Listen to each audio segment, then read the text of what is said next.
Hi, I'm Peter Reinhardt. Welcome to Pizza Quest. And we're here today with Bill Crawford, coming to us from Rexburg, Idaho. Why Rexburg, Idaho? We're about to find out.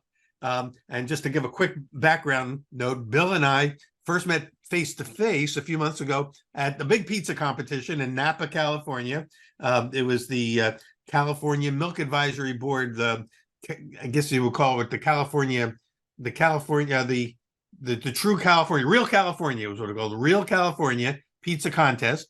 And Bill was working in the station directly across from me. So we spent the whole time talking and getting to know each other. And then he had the temerity to win the whole thing. Bill won the grand championship. And so I said, you got to come on the show. I invited him on, and thank you for being here today. Bill Crawford, tell us what you're doing in Rexford, Idaho, and tell us a little bit about not only Righteous Slice, your pizzeria, but also for those who are following you on Instagram, you're under the name, I think, Viper Merge. So I know all this plays into your story. So we want to hear your story. Bill, tell us how you got into all this. First, Peter, thank you so much for having me. I have followed your podcast for a long time, and it's had a huge influence on the way I think about pizza and the way I think about running my business. And wow. I just it's just such an honor to be with you today. And I just wanted to say thanks to start. I feel like we've known each other for a long time, even though we only just met in person a couple of months ago. Yeah. In fact, I actually first ran into you at the Pizza Expo in 2018, March 2018. Yes. We got a little selfie together. I was like, I remember that. Yeah. Right? Yeah. So it wasn't our first time meeting, but a big gap in between.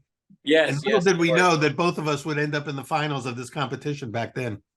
I know. When I saw you on that list, I was thrilled because I knew we'd get to spend some time together, and it was just a great time down there in California. So we have a pizzeria, Righteous Slice, here in Rexburg, Idaho. We are a Neapolitan place, but we've set up with a fast casual format. So you can see in the background here, I've got my Gianni Acunto oven from Fiero Forni. Yeah, we've had that for since the day we opened. In fact, it's kind of cool. I showed you around a little bit. We've got a two-story place, so it's got an upper deck here. Wow. Big windows, tall ceilings. It's just this, it's kind of a different kind of place for a small town in Idaho. But we bought this oven in. I think it's 5,000 or 6,000 pounds. We had to bring it in the front window before we ever built the place. So the entire building's actually built around this oven. How nice. It seems so appropriate, doesn't it? It seems appropriate that first you get the oven and then you build the restaurant around it. Yeah, that's what we did, and we've been open for about 5 years here. Before that, we did farmers markets and street festivals with a little mobile pizza oven that I had. I've been doing Neapolitan pizza for, gosh, I don't know how long, 12, 13 years. Introduced to it in my business travels in Europe. I used to travel internationally a lot for a cancer diagnostics company I worked for, and I ran into this little Neapolitan pizza place, and like a lot of people, it just sort of sank deep into my heart. Yeah, I became obsessed with trying to recreate it, and so that obsession led to farmers markets, backyard parties. Eventually, people convinced me that it would be a good idea to open a pizzeria here, and here we are. Did you ever curse those friends for getting you into this, or has it been fun from the beginning? I'll tell you, it's always been fun, but the first few years, I was blessed to not have very good financial reporting because we were making negative profits for the first year. That second year, we started to kind of turn it around, but it really wasn't until COVID when it's Neapolitan pizza. It doesn't take out, it doesn't deliver, but we had no choice. And so we upgraded our point of sale, we upgraded our operations, we started doing carry out delivery, and we added some more equipment. So while everyone was shut down and we were really worried about where we're going to make it, we actually invested more in the business, added capabilities, and the following year we grew by 20%. The year after that, 40%. And so really, those changes are what helped us survive. It wasn't COVID itself, but without COVID, we probably wouldn't have adapted the way we did. And the changes to the business have been really positive for us. So you kind of went all in and dove deeper down the rabbit hole, and something really magical emerged as a result. Yeah, it's great. Well, your pizzeria is called Righteous Slice, and your Instagram is Viper Merge. There's a story behind both of those names. Can you talk? Because you weren't always a pizza guy. You didn't start out as a pizza guy. You came into it. It's sort of like new career, a midlife career. So tell us how that all happened. Yeah, so I started life. I studied engineering in college and then joined the Air Force and became an F-16 fighter pilot for a couple of years. When I look at, I see these airplanes flying every so often. I'll see F-16s, F-35s flying around, and all I can think is that's flown by a 20-year-old person who the only way they can manage what they're doing with the overwhelming amount of speed, G-force, and systems they have to manage. The only way they can do that is because they don't know that they're not able to, right? They haven't grown to a point in their lives where they realize this is impossible. And I spent a couple of years flying F-16s. I did a tour over in Iraq, and then I had an opportunity to. So the F-16 is called the Viper. That's what I guess I was figuring that had to play into it. Are we talking about like the kind of planes we saw in Top Gun? Are these the types of fighter planes that Tom Cruise and his gang were flying? Not the exact model, but I think you get the feel for it by watching those. It's the same type of acceleration and maneuvering, and people ask me all the time, is Top Gun realistic? And my answer is that the most realistic part of Top Gun is the flying. So right. all the drama on the ground and the back and forth, and the shenanigans all the singing in bars and things like that. yeah. That's actually, there's some truth to that too. Fighter pilots do sing, but you wouldn't want to hear them sing on the movies, right? They're not good singers. They just sing. But I have to imagine that flying an F-16 has got to be a tremendous adrenaline rush, and just the you feel the energy just through a TV, movie screen. So the real thing must be astounding. Yeah, there's no way to really describe it. When I got into the first GE full-powered F-16, I was a still pretty new pilot. When you go to your training, they give you an F-16. It's got all the same systems, but the engine's not as powerful. And my first operational unit, I got into that first airplane and lit the afterburner, and then my head just slammed back. Wow. And before I knew it, I was up in the air and barely getting the gear up before my 300 knot limit. It was overwhelming, but you can adapt to anything, and eventually, the power, speed, force, everything else that goes on, you learn how to prioritize, focus, and operate within that environment. But yeah, I'm going to tell you, I don't like to look back on my life and think that the best is in the past. Yeah, but that's definitely a part of my life I treasure. I'll bet. I mean, how long of a piece of your life was that? How long were you flying, the jet? And very short time. I started my training in, 1997, and right before Y2K, that 2000, I was done. So just about 3 years is all I did, and that 3 years had a formative effect on my life. The reason I got out of the F-16 was because the life of a fighter pilot is very hard. There's a lot of travel, a lot of deployment. There's a 1-year tour to Korea that almost all of them have to do. And this opportunity to fly the stealth bomber came up. A couple of my friends applied. So I applied to the stealth bomber program at a point where they were trying to bring in younger people. And I was lucky enough to be one of the guys they brought in. So the second half of my flying career was actually in the B-2 bomber out of Whiteman Air Force Base, Missouri. So how do those things work? A stealth bomber, I mean, just the name stealth bomber, has all sorts of mystique about it. What makes it stealth? How is it that it eludes and evades, radar and stuff like that? I could tell you, but I'd have to kill you. It's classified, right? No, I'm just kidding, Peter. The main thing you can tell, it's obvious, right? The shape of the airplane, the design and the shape of the airplane are what make it stealthy. There are some other features to it that actually help mask radar return and heat signature, but mostly it's that shape. And it's the only airplane I'm aware of where they actually went to electrical engineers first and said, we need you to make something that's invisible on radar. Yeah. And then once they had that shape, they said to the aeronautical and mechanical engineers, now make this fly. And so it was engineered for stealth first and then flight. And, of course, the computer processors and systems that are on board make it possible, because it's not aerodynamically stable without a computer managing flight control inputs that are beyond what a human could do. So what did you have to use it in real time situations, and what was that like? Yeah, so I have 3 missions longer than 24 hours in the stealth, and my longest one was 36 hours. That was from Missouri, round trip to Baghdad and back in 2003. I was one of the early entrants into the conflict there with Iraq. Yeah, that was a hot time to be there. Yeah.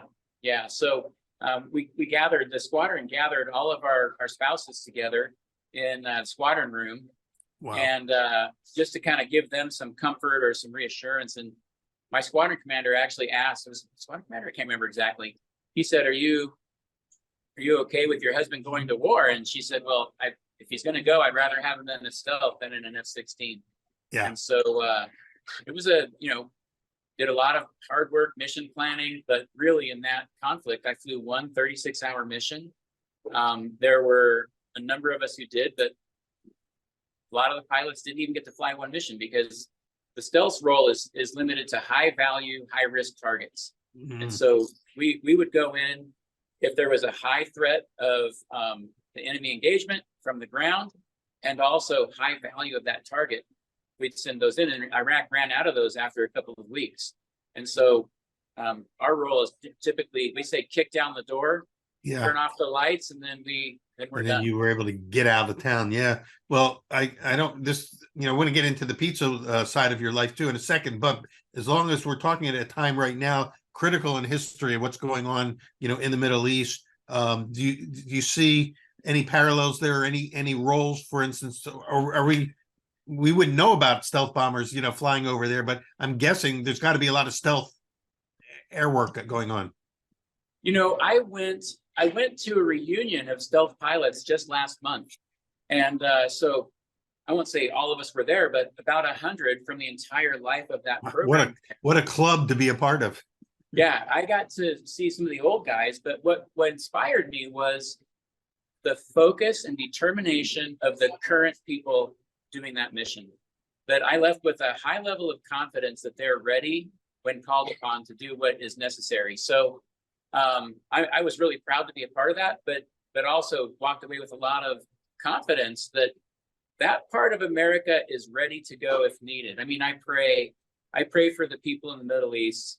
I pray for the good people, that they will be able to stand up for themselves, and that the innocent will be spared. Those are my big concerns, and I know that they've got a real terrible mess to deal with, but I hope that they will use restraint, but also use the means necessary to protect themselves. So when you get, I appreciate those thoughts, and we all share, I think, in those concerns and our prayers. But you then I left the Air Force and moved into. You mentioned that for a while you were working for other people, and it got you into Europe, and you got to see, kind of the craftsmen behind Neapolitan pizza, and that somehow touched and changed your life. So you basically went from one kind of a rush, flying planes, to a different kind of a rush, the restaurant rush.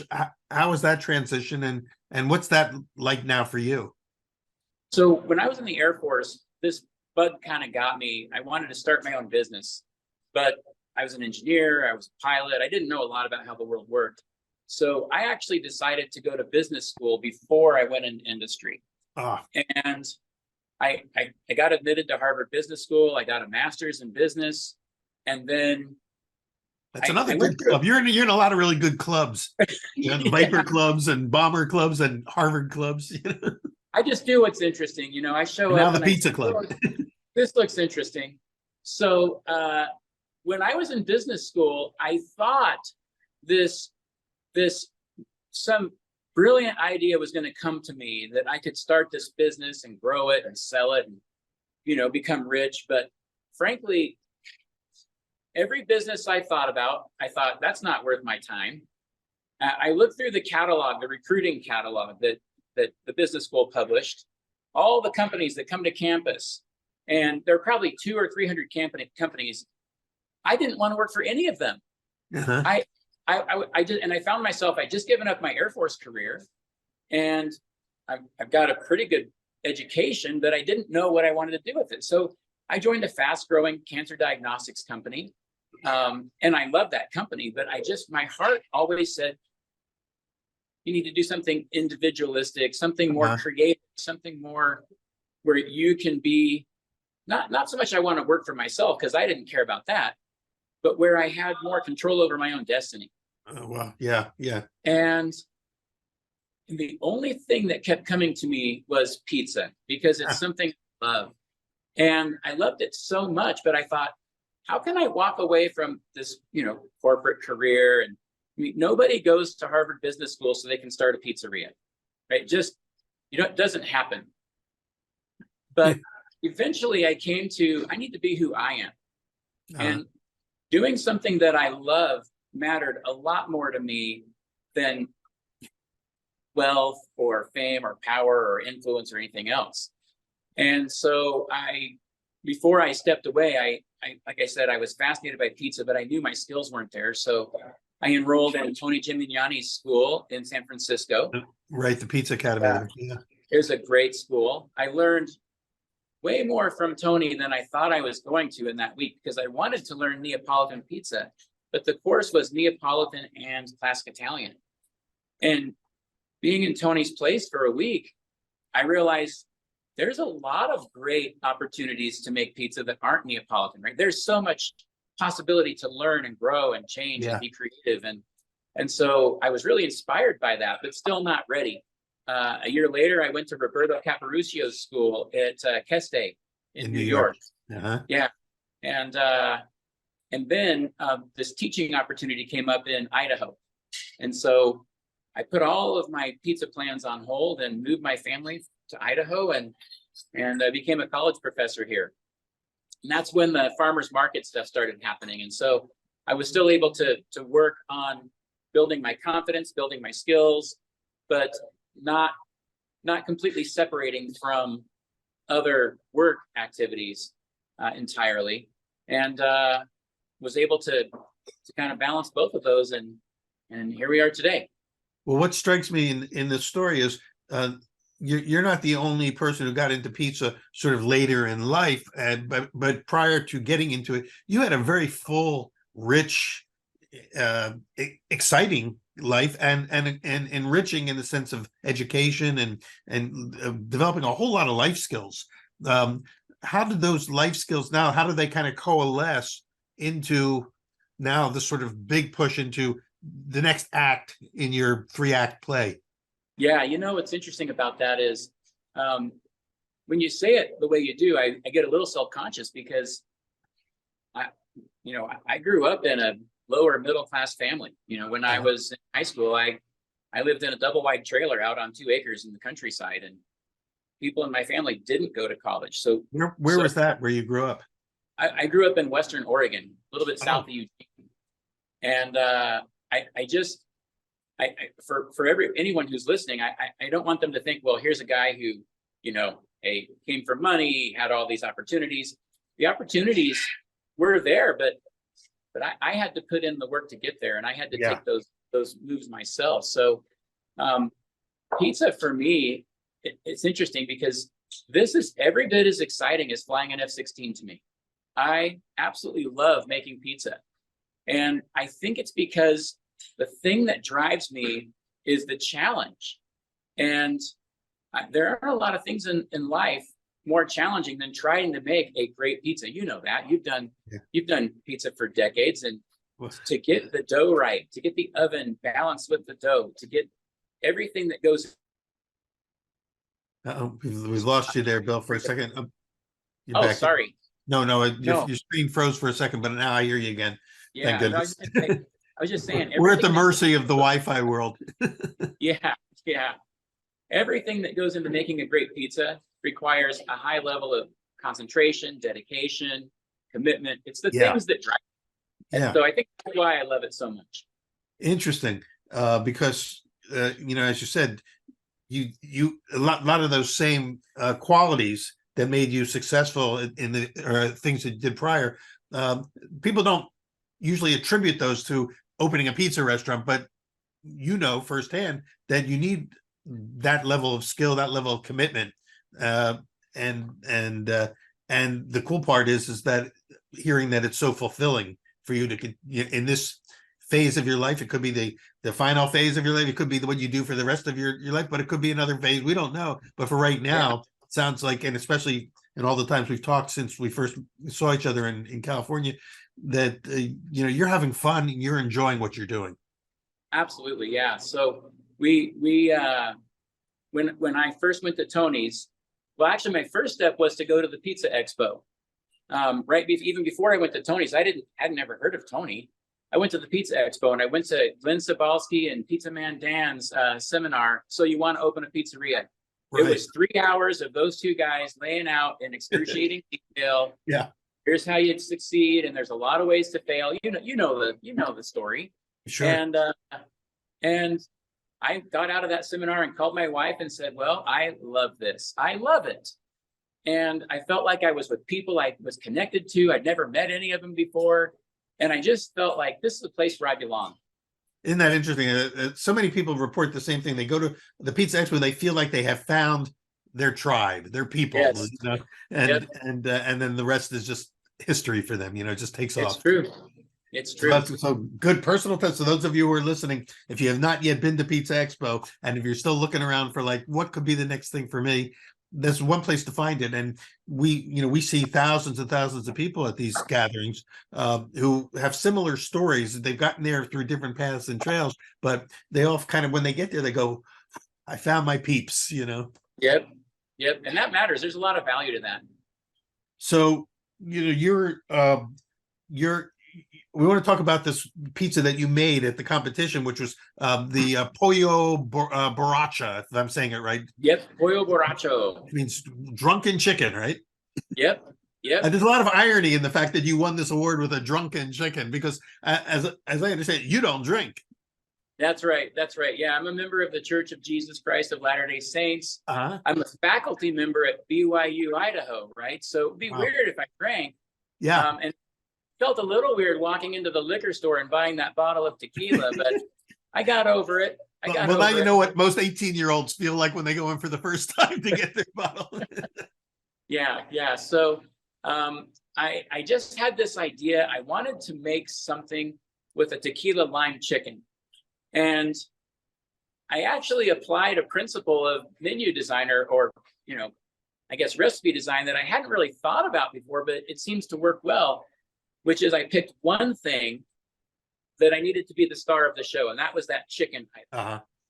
But then I was talking to a friend. I actually called a friend because I didn't even know where the liquor store in Rexburg is. I didn't know. But I have a friend who owned a gas station, and I called her and said, can you tell me where the liquor store is? And she's like, why'd you call me for that? And I was like, no, I thought maybe you'd know because you had a gas station. So, and then while she was on the phone, I said, hey, what would you put with tequila lime chicken?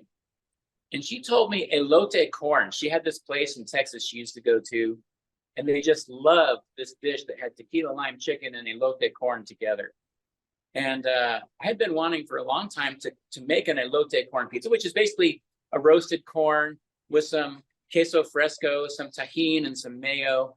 So it's a Mexican type. It's like that Mexican crazy corn that people get, right? It's kind of like the street corn that people walk around. Yeah, exactly. Yeah, they call it elote corn, and I wanted to combine. So I got the idea to combine those two from my neighbor, who I called to ask where the tequila was. So this was like totally like just an inspiration that came to you and opened up for you. It's not something that you were making already at the restaurant.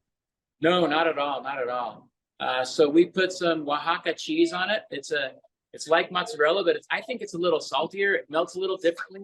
It's got a really cool effect. And then that queso fresco is that crumbly Mexican cheese. Yeah. What I love about that is it crumbles like a hard cheese, like a Parmesan or a Pecorino. Uh-huh. But then it still has this moisture to it. It's got this kind of delicate, soft moisture that melts in your mouth. but it doesn't melt in the oven. It doesn't melt with heat. It And doesn't so, like ooze, yeah. yeah, it still has this crumbly texture to it, but it's also moist and delicate. And so I thought those two cheeses went pretty well together. You were, as you're describing, of course, you were in the category, because there were 3 categories in the competition. You were in the, what was it, the California Mexican Yeah, category, is that what it was called? And I was in a different category. I was in the a real California category. In other words, yeah, basically, it's all the categories kind of overlapped each other, but I had to focus on trying to evoke the feeling of California. You were working with a whole different flavor palette, bringing in sort of that Mexican California, and of course yeah, California's theme, because it's sponsored by the California Cheese Board. right, right. And so you were up against, I guess there were at the finals, there were four finalists in each category. Am I right? There Yes, were that's right. 3 categories, so there were 12 of us there. So you recall what some of the other, when you saw what the competitors were making, what did you get a sense of, how it was going to go? It was interesting because I can't remember exactly, 3 of the 4 were very similar. Like mine and Chris Decker's pizzas, he had chicken, I had chicken. He had Oaxaca cheese, I had Oaxaca cheese. The jalapenos, there were the pickled onions. I think there were so many similarities that I thought, oh my gosh, I don't have a chance. When I saw who was in the competition, Yeah, that was delighted to be there. I just thought, why did they choose me? But because you were up against some big names, people that were well known in the pizza world. Chris Decker yeah, being one of them. Chris Decker's a multi-award-winning pizza chef, and had just opened his new place in Southern California. Truly Pizza. Yeah. So I know when I saw that list of who were the finalists, I went, holy cow! I don't have a chance, because there were some big names there, and yet the people who ended up winning were the less known. All the sort of celebrity pizza chefs. None of us won. The ones who won were people who were under the radar. But although this wasn't your first competition, right? You'd competed in Italy before that, right?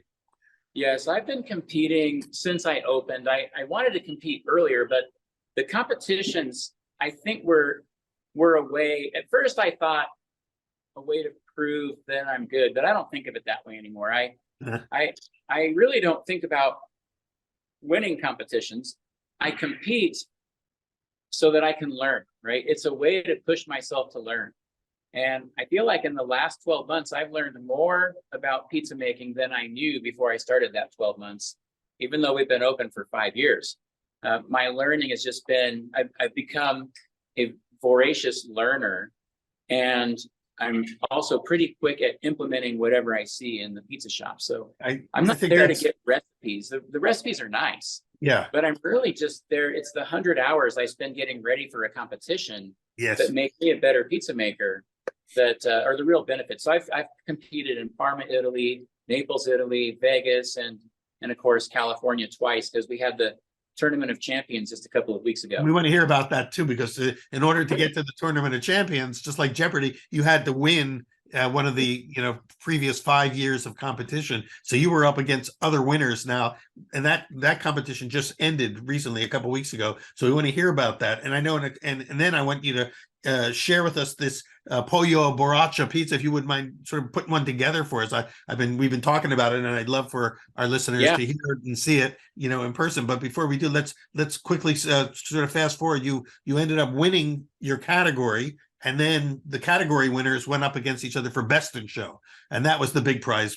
It was best in show. Winning the category prize was big enough. And all of us felt like we were winners just by being there. But you won the category, and then you were up against some very impressive pizzas from the other categories. I know that Vince Sbarro won the category I was in, the California category, with a beautiful multicolored, pizza that I don't even know what he called it. I think it's Sonoma Sunrise or something like that. Sunset in Sonoma, I think. Sunset. And then there was this wonderful in the Plant Forward, which was more focused on sort of, not vegan per se, but plant focused pizzas. That was the very first pizza that went before the judges. And as soon as it went past me on the way to the judges table, I went, "Oh my God, I've got no chance now." It was so beautiful, and that kind of had these beautiful pesto cream puffs all over the top of it, and it was a gorgeous pizza. And then you won your category, and then the announcement, the big announcement we were all waiting for, Best in Show, Pollo Borracho. It was you, Bill. Uh, so you've talked about it. You talked about, kind of the components of it. Give it a little bit more description, then maybe you could go ahead and put one together. And before you do that, tell us about then what happened when you went back for the Tournament of Champions. Did you get to make that pizza again? So I'll talk about the pizza real quick. So it's a Oaxaca cheese base. Yeah. I do it on a New York dough. I call it New York. We went to New York just a couple of weeks ago and did some pizza touring, and I don't know how anyone can know what a New York pizza is, because they're all different, right? They're all, you can find great pizzas all over the city, but I don't know if one defines New York versus another. Exactly. We do an 18-inch round pizza with a crispy crust cooked in an electric deck oven, Oaxaca cheese, and then it's got jalapenos, corn, and that tequila lime chicken that I grilled. And then afterwards, I finish it with a little bit of, I use creme fraiche in California. I'm going to try mayo today, because a typical elote corn has mayo. So I'm going to squeeze some mayo on there. That's right. Yeah. And my wife hates mayo, but she's out of town right now. So I'm going to try to get away with it. We're going to slip it in there. Yeah. Your wife Cheryl was there at the finals. I remember meeting her, and I imagine she's been a big help in all of this for you. Help's not even the right word. She is a equal partner with me in the business. Without her, we wouldn't be where we are. And so, I'm more comfortable in front of a camera. I'm more comfortable making pizza. She makes pizza. She went to Tony's school, and she's very competent, but she just likes to be a little bit, off the stage. Behind the scenes, but you can't do it alone. You need a partner like that who, a life partner who's really. So, I'll finish describing that pizza when I'm making it, because I think it'll be fine there. Yeah. The Tournament of Champions, they brought us back. They put us up just like you remember. So great hotel, great meals, great hospitality, and they were giving away a prize. It was a trip for two to Naples to compete in the Caputo Trophy next summer. Wow. So airfare, hotel, meals, basically just hook you up with this trip and somebody to bring with you. And that's exciting. And we were excited about that. But when we got there, they had one of those like wrestling belts, the giant belt, like with the big, emblem on the front. Like a Hulk Hogan belt. Yeah, I don't have it, right? So you kind of know I didn't win. But when the contestants saw the belt, the trip to Italy didn't matter anymore. Everyone was like, I want that belt. Yeah. I don't care about winning normally, but I need to get me that belt. Right. It's amazing how many people in the pizza world are very, very into professional wrestling. Yeah. It was so funny, because it was like, I don't know what the belt cost, but nothing compared to the prize. But everyone would have gone if they just said, you get this belt. That's all you're going to get is a belt. We still would have been there. So the goal in this one was to create the quintessential California pizza. So it was the real Californian for all of us. I see. And they gave us a list of suggested ingredients and some parameters to stay within. Ultimately, I wanted to do a fig and Point Reyes blue cheese. I don't know if you're familiar with Point Reyes blue cheese, but that is it's got this tanginess, but it's not that kind of moldy flavor, right? And it's so delicate. And we use it here in the shop, and I just really wanted that fig and Point Reyes. But the Point Reyes cheeses are beautiful. I used to live out there, and I was there when they first came out, when they first started making cheese, and from day one they were like, the wow cheese of 25 years ago. Yeah, I absolutely love it, but I couldn't get fresh figs here in Idaho. Like I just felt like, where am I going to get a fig? And I said to myself, the person who wins this, if somebody brings fig, they're going to win. Ah, interesting. And then Leah Scurto of Pizza Leah in Windsor, right just outside of Napa, she came with a pizza called the Notorious FIG. That's cute. And so it had nuts and fig and knocked the judges' socks off. So she won the grand prize that day. And then they paired us up. They basically had a random drawing. So there were 10 competitors, and we drew wooden peels with numbers on them. And if your number matched, that's your partner. And I got partnered with Leah to make the 3-cheese California pizza. So this was the real California 3-cheese pizza contest. And that one, Leah and I just took some California tomatoes. We used a California mozzarella, California provolone, and then a little bit of, they call it dry jack. I had never used it before, but so we shaved some dry jack on there, and dry jack is sometimes referred to as the American Parmesan. Because I live very close to where that was made. I used to visit the dry jack aging room when I lived out there, and just because I love the smell of it and seeing hundreds and hundreds of wheels of dry jack, it's fabulous piece. It was awesome. And so Leah and I tied for first with that one. Wow. And, big day for Leah, and a pretty big day for you. Yeah, she won both of the prizes. So and I offered that since you won 2 trips to Naples, it only made sense to bring me. Yes. I think she's still considering it. I'm not sure what she's decided. So they actually had the 2 separate contests, each with their own trip to Naples as the award to compete in the Caputo Cup. No, the cheese contest didn't get the trip to Italy. Okay. Yeah, we got, they gave us a nice cash prize, but the trip to Italy was for that real Californian category. You didn't get the belt though. No belt. I got some. I was happy with how it went, right? Because absolutely. Like I said, there's a line in the Avengers Infinity War where Iron Man says to the Hulk, "You're embarrassing me in front of the wizards." And I just always say, I just hope I don't embarrass myself in front of the wizards. And that's my goal, is to come in and make a good pizza that I can be proud of. And I think I did that both times. I was happy with how it went. Well, I think, in a sense, your rapid ascent, in the pizza, what's the word? The universe, the Marvel universe, pizza champions, is a lot of it seems to be, you can attribute to the fact that you had serious life experience coming in, and done a lot of life preparation for a big moment like this. And because a lot of people are in the competition realm are in their 20s and maybe 30s, they're younger, they're talented, but they don't have that realm of experience that you have. And so you, like you said, you learn fast, you pick it up fast because you've got a lot of experience to stick it to. And so suddenly, you've moved into, are you going to continue to compete maybe at the international level, do you think?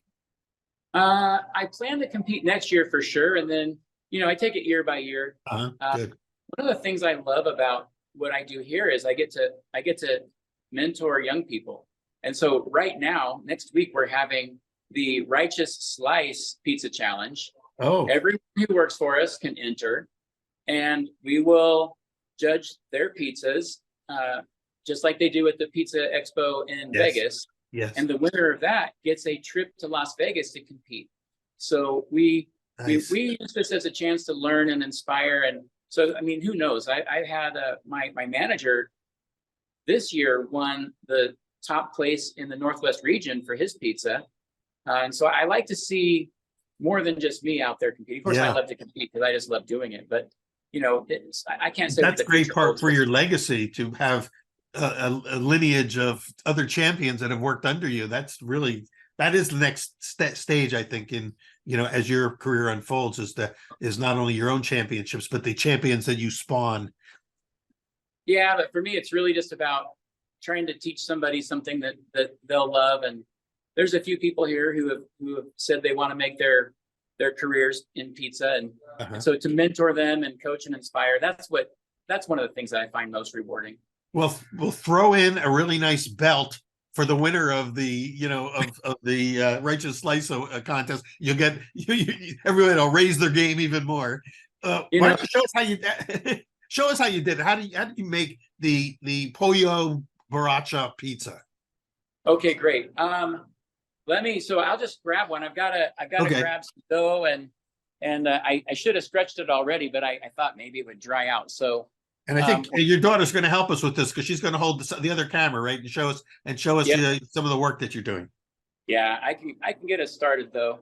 So this is it's a high protein, 67.5% hydrated 2-day dough. So Okay. we don't use a pre-ferment here because it adds to the complexity of our operations. So Right. for our purposes, anytime I'm trying to implement something that I think is awesome, I have to ask myself, how can my average person be successful doing this? Yeah. And so I hesitate to put new things in. And we found that just a straight up, yeast fermented dough with a 24-hour cold ferment has been working out pretty well. That's good. A lot of people want to know that. And I think with like you say, it's kind of a New York style dough. So it's not super wet, and it doesn't have to be aged 3 to 4 days like some people are doing. The overnight fermentation achieves the characteristics you're looking for. Yeah, and I'm still playing with it. We went to Raza in New Jersey this summer and met Dan Richard there, and he uses a high extraction flour combination with a lower protein based flour, and his pizza is awesome. And sour fermentation as well. Yeah, I started playing with that, but that's more for my curiosity because this works for us and for our customers. So as you're working with that dough there on the bench, is that semolina you're dusting it with, or flour? Oh, it's a Caputo Simola flour, so it's a little bit finer grind than a semolina. So it doesn't have the same kind of grit factor, but it still keeps the pizza nicely lubricated. And it comes from that same kind of flour, that the golden Durham type flour. Yeah, in fact, our supplier has it listed in their ordering book as semolina, but Caputo calls it Simola. Simola, so, okay. Yeah, we've used it since we started. As you're stretching out your dough there, and I'm describing this for the people who are just listening and can't see it, it really is quite extensible. It's stretched out very nicely and easily for you. Yes. Not a lot of spring back. Yeah, that comes from the 2-day cold ferment. So we do some stretch and folds, and the stretch and folds help build that strength. I don't know if you can see in here for the people who are listening. The base of the pizza still has a lot of air in it, a lot of little tiny bubbles all through it. And I can see that. Yeah. I believe those are improved from the stretch and fold, that you get the gluten that traps that air in there a little bit better. And that air helps, of course, with a lighter base. It's still strong, but it's lighter and crispier. And so it's a pretty nice balance. Now, one of my things, and I think a lot of us have this, is over cheesing your pizza. It just doesn't need as much cheese as you think it does. And there is such a thing as too much cheese. So I just cut that back a little bit. So the cheese that you're putting on there right now, that first cheese that looks like mozzarella, which cheese is that? That's the California Oaxaca cheese. Oaxaca cheese. Okay. Yeah. And then jalapenos are a gamble because they can be really hot.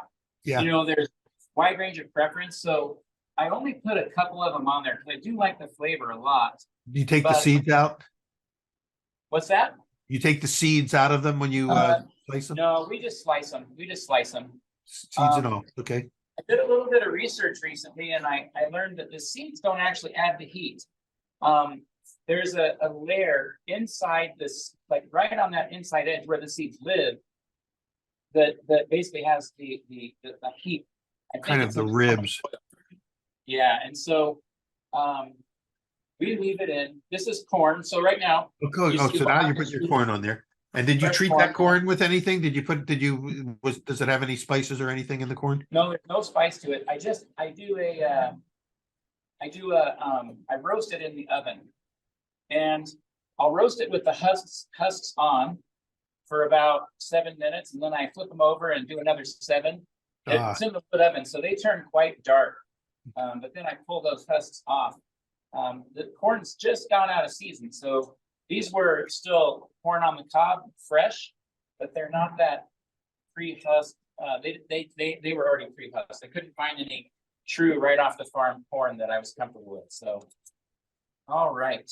I saw you put on go something ahead. after the corn. After the corn, was that the chicken that went on? That's the chicken, yeah. So you can see, I don't know if you can see here, but I've got the grilled chicken. The chicken, we grill the chicken on a Tuscan grill in the Acunto oven, so the wood-fired oven. Wow. And grill it for about 6 minutes. Before that, we marinate it in a combination of olive oil, lime juice, salt, and honey. And the recipe's online, so anybody who cares can go to the Real California, Instagram. That's important for people to know. They're going to want to go and see the photos and everything. So they go to Real California, the keywords, the Real California pizza.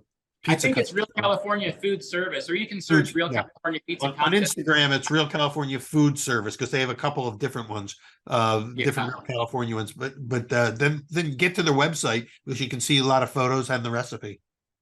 Yeah, and all the recipes are there. So your recipe's on there.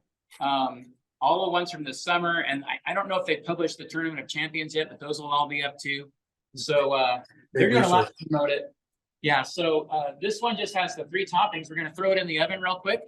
We bake here at 575 for probably 7 minutes. So that's going to the oven now, and it's not going into the wood fire oven. It's going into a pizza oven, a deck oven. Yeah, it's going into this is the Pizza Master oven.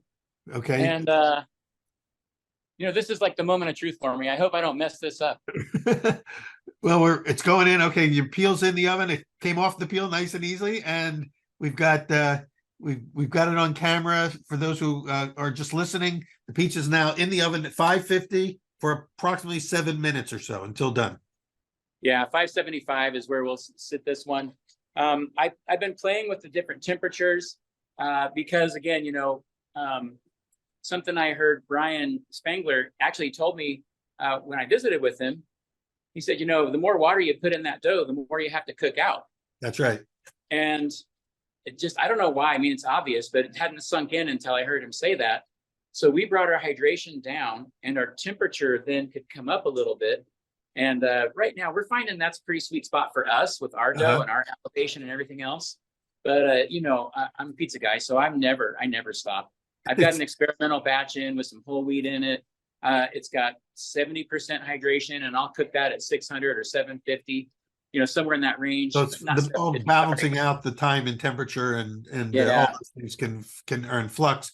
I remember when you were talking about, you're always looking for, what to take it to another step. Chris Bianco used to talk about making the perfect pizza is like hitting the perfect golf shot. It's always just out of reach. Yeah, I think that's right. So,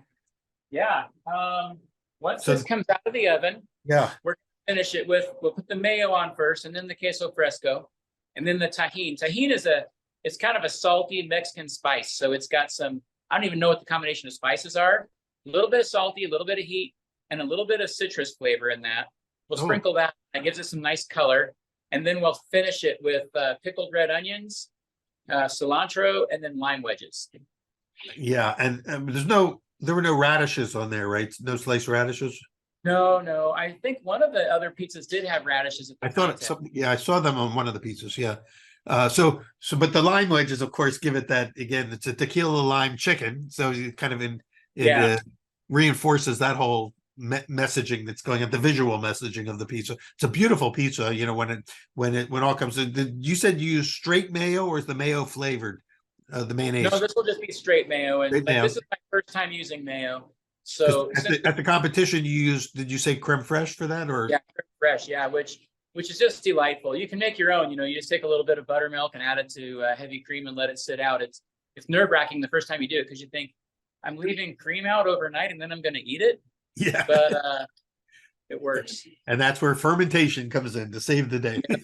Yeah, exactly. So it's a couple layers. So you bake it with the toppings. There's no red in there. There's no tomato. There's no the color palette is more the lime green influence, and then everything's enhanced. Yeah, it's interesting because the lime pickled red onions turn a beautiful pink color. I've got some up here. I'm pickling right now. They've got this beautiful pink color. I like the liquid in it too, right? It's just got this, if you could see, but the white part of the onion takes on that dark red, and so the whole thing mellows. That's really, really one of the cool things about it. And then the lime green is also not normal on a pizza. And then you've got the yellow from the corn. So everything we're doing, it's a little bit of, I wouldn't say an assault, but it's different. It catches your eye because you're like, I've never seen anything like that before. Let's have a look at this. Yeah, we're gonna take a peek in progress now. It hasn't been in long enough to be done, but great. So coming out really great. I'm sorry, I missed you a little bit there, Peter. I couldn't hear you. No, but I was just telling the listeners that Bill's just giving it a rotation in the oven. You listen. We're still not seeing caramelization on the crust yet because it's about a 7-minute bake. So we're vamping now. We're just filling in, while we're waiting for this pizza to come out of the oven. But what you'll be looking for to tell you that it's time to pull it will be what? Oh, I listened to your.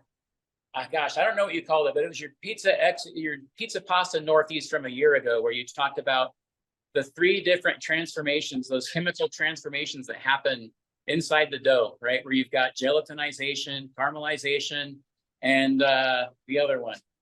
Coagulation. Coagulation, yeah. That's the proteins, yeah. I'm glad somebody was listening to that podcast. Oh no, man, I listened to that over and over, and I was like, okay, so internal temperature, I think, is at 185, where you finally get that don't tell me. Yep. Gelatinization, right? You got it, where the starches absorb the water and then they explode. And so, you can get something that looks fully cooked before that stage, but we wait until that. In order to get that, I have to have a rich, dark brown, somewhat gray in some places, and maybe even a little bit, almost black on that crust, so that I know that inner crumb is fully cooked and it reaches its full flavor potential, which is what we're going for here. I love hearing you use those phrases, full flavor potential. It's one of my favorite phrases, because we always say, and in the bread class that I teach at Johnson & Wales, we always say that the baker's mission is to evoke the full potential of flavor trapped in the ingredients. Yep. Well, I've taken that to heart, and I've been doing my best to make it happen here in Rexburg. Well, that I think is one of the cool things in all the conversations that we've had is that you assimilate and integrate all the things that you've learned and pretty quickly. I mean, you connect the dots is the phrase I'm looking for. You connecting the dots of all this knowledge. What I found is I had a friend when I was at my stealth reunion, one of my stealth pilot friends. Let me check this pizza real quick here. It's pretty close. So I'm going to give it another 30, 45 seconds. He said, so let me get this straight. You've got a master's from Harvard. You've got real business experience. You teach business on a college level. And you barely made it. You talk about the struggle that you had early on. How does a mom and pop ever have a chance? And I think really there's 2 things. One is, if you make a good pizza, you've solved half of the problem, because people want good pizza everywhere you go. So you have something people want, which is really the most important thing in your business. The second thing is then just to figure out, well, how do I change my business so that I can make money while I'm serving something people want? Let me take a look at this real quick.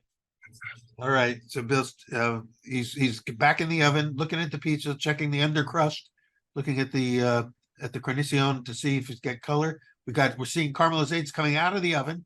The pizza's now out of the oven. We've got Ellie, your daughter, has a great shot of the finished pizza, finished baked pizza. Now you're going to have to, of course, finish the pizza off with your garnishing. But it's gorgeous. We're seeing the circles of jalapeno peppers, and then the other ingredients are caramelizing.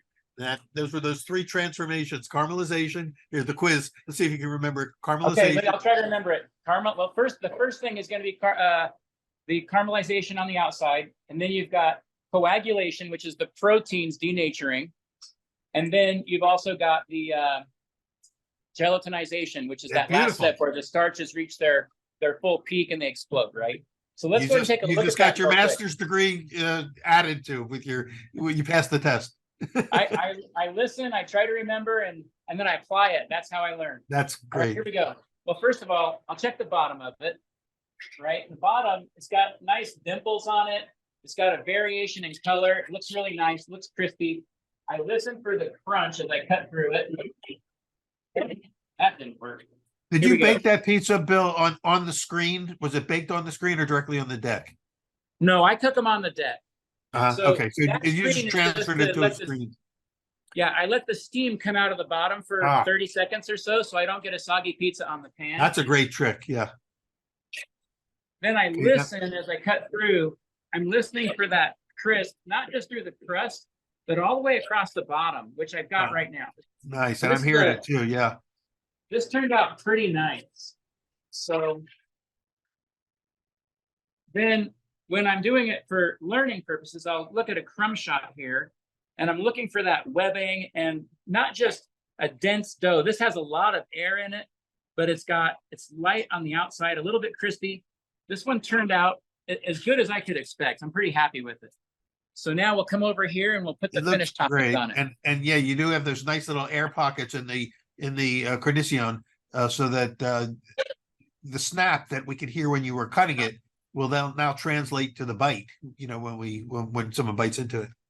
That's the goal. That's the goal. Now, here we're gonna put. I got this mayo. I don't put a lot of mayo on. I want a nice little, just a hint of this on to give it a little pop. I'm expecting this one. Sour cream will do something similar, but the sour cream will give it a little more sour flavor. I think this is going to give it just a little bit. I wish I could say. I don't know, but I think it's going to be good. All right, and then for this pizza, it's about 2 ounces of queso fresco on top. I want to be able Queso to see fresco. Now so you're using queso fresco the way that maybe an Italian pizza would have Parmesan or Romano. That's exactly right. And then what I'll do here is I still want to see everything through it. So the visual presentation is just as important as the flavor. I want to go really light with this tahini. This is little. Go ahead, Peter. Is this it's a spice blend? Is it a dry blend or is it a wet sauce? I can't tell. No, it's a dry blend. I'll show you. So, You can buy this in any grocery store in the Mexican section. Tajin, Tajin. Yeah. Yep. And kind of looks like chili powder in a way. Yeah, I think so. It probably has chili in it, actually, now that you mention it. Then this is where the pickled red onions come in. Okay, so the onions did not go on. The onions didn't go on before the bake. They go on after the bake. That's right. And I pickle these in lime and salt as well overnight. Lime and salt. Yep. And then I've got some cilantro and so now we're starting to see some color contrast. Now you got the green of the cilantro, the red of the onions, and then all that golden color from underneath from the corn and everything else. Yes. Yeah.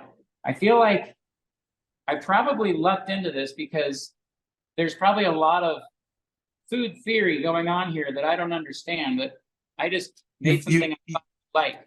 You've intuited it. You know, you got the one of the things that we teach in the culinary schools is the power of contrast. So you've got contrasting flavors, but also visual contrast, and that's where the garnishing really pays off. The garnishes have to not only add visual enhancement, but also have to enhance the flavors as well. That sounds exactly right. And then I've got this. All I know is when I see California promotes this pizza on their social media, the first thing I think is, wow, that's a good looking pizza. And then I remember I made that. Yeah. It's not something that you don't see this very often. This is our most popular pizza when it's on. We don't offer this all the time because the ingredients aren't always available, but I have people ask me constantly, where can I get that? When can I get it? And it's just been a pizza that I've just really enjoyed making and enjoyed the response people have given it. It's absolutely beautiful, and I got to taste one slice of it, the day that you won the championship, and it was wonderful. I think before you made it, before we even took them to the oven, you gave me a piece of the chicken, the grilled chicken, which was I could just make a meal out of the chicken itself. So that piece is out of the oven. Do you think Ellie could take a bite of that and give us a quick review? Let's do it. Here we Your go, daughter Ellie. Ellie has been operating. She's been our second cameraman on this. Hey, Ellie, how's the pizza Hi. taste? Oh, grab a slice. You just got to squeeze the lime on there. Oh, that's right. Yeah, you got it. Okay. So each slice has a lime, which is nice, so that you don't have to make one slice cover the whole pizza. Yeah, it was funny. Tony G, after he was one of the judges at the contest, after he judged it, he said, you should put just half the number of slices on. I said, well, it looks better with all of them. So he said, well, you'll save money. I was like, a lime costs 50 cents. And I noticed that as you're holding the slice, that the slice is holding. It's not ledging. It's not drooping. It's standing out straight. So that I've been trying to get that to happen for weeks. This is the first time we've hit it. Well, good timing, very good timing. And I'm honored that it happened here on our show. Okay, grab a bite and give us a quick blink reaction. Great. What do you think? She Good, has to huh? say that. Good. It's hard to talk with you when you're chewing, but what do you think? You weren't there. You weren't there the day that your dad won the competition, but I'm sure you've had it since then, right? I had it before then too. So, Yeah. how do you think? What do you think? Did he nail it today? It's great. Yep. Probably the best one yet. It's the best one yet. There you go. Well, Just for you, Peter. I wish you were here to try it. practice makes perfect. Ellie, thanks so much for all your help today with the camera work, and we always need somebody of your age to handle all the technical side of this, because we don't know what we're doing when it comes to all that. So, thank you for that. Bill, Thanks. thank you so much for sharing your story, your journey, and your pizza with us today. Let's remind people who are listening that they can see the recipe and photos and everything else by going to Real California what cheese? Real California Food Service. Food Service on Instagram. And if you go just on a web search, Real California, Look it up right now. yeah, Real California Pizza Contest, I think will lead you Google search will lead you to their website, and you'll get to see all the recipes and especially Bill's. And then pretty soon we should be seeing the results of the Tournament of Champions, which you were lucky. You're the last person that got to be able to go to that. Yeah, I feel like luck is the right word. You got to be in a position that when luck comes, you're there to get it.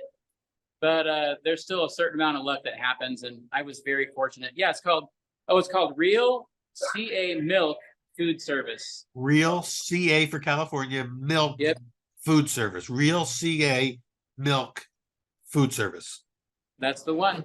All Yeah. right, that's the Instagram, and again, Real California Milk Advisory Board put on this event, which we were just thrilled and honored to be a part of, and it was great that I had the chance to meet you and work across the table from you, and then watch you kick our butts when it came to winning the competition. Oh, Peter, I got to tell you, you probably are. I think I told you this already, but when I saw you listed as a contestant, I felt like the real value for me was going to be meeting you, getting to know you, and hopefully starting a friendship, because like I said, I've admired you for a long time. And so the blessings of being there and winning are not really what matter the most to me, but the people I met and the friendships we started. Well, I feel the same way, and I'm glad we got to meet, and we'll be able to continue this over the years, and I'll be following your journey, because one thing I was impressed was how even after the contest was over and my wife and I were so exhausted we just crashed, and then you're going out, like you're taking an hour drive to get down to Oakland to go get pizza with. I think you went down with Leah. I think didn't you? Was she a part of your? I went with Audrey Jane Kelly. Audrey Kelly, who's again was a finalist. Yeah. We went to Pizzeria da Laura. Laura Myers. Laura Myers. Yeah, that's right. And then Yeah, you had this great New York tour recently. And so in other words, you're still on the quest, you're still on the journey and never ending search for taking it to the next level. yeah, I really feel like, to me, the connection between learning and growth and the spiritual journey that I'm on in my life are they're both connected. And so I feel inspired to learn more, and hope that inspiration brings out the best in the people around me, no matter what they're interested in. And so, my thing is pizza. I love it. And I hope to keep learning and improving, but also building the people around me. Well, that's a perfect place to end today's conversation. So thank you so much for that and for sharing that. And I look forward to seeing you hopefully at the next Pizza Expo in the spring in Las Vegas. Maybe see some of your people competing, at the contest there. Yep, we'll for sure see you in spring, and then I just hope you'll enter the Real California Pizza Contest again next year. So Well, I don't know if I can handle it. That was my first contest. I love pizza and I write about it and I talk about it and I know everything that you can about it, but competing is a whole other game. And in some ways I feel like it's a young man's game, although I was thrilled that I got invited to be part of the finals. So I may try again. Who knows? I didn't know if they were going to do another one this year. You don't know, but I hope they do, and I hope to see you there. Well, same here. Bill Crawford, thank you so much. Please, say hello to Cheryl, your wife, and Ellie, thanks again for your help. And all of you who are listening or watching today, thanks for joining us on Pizza Quest. We'll see you at the next episode.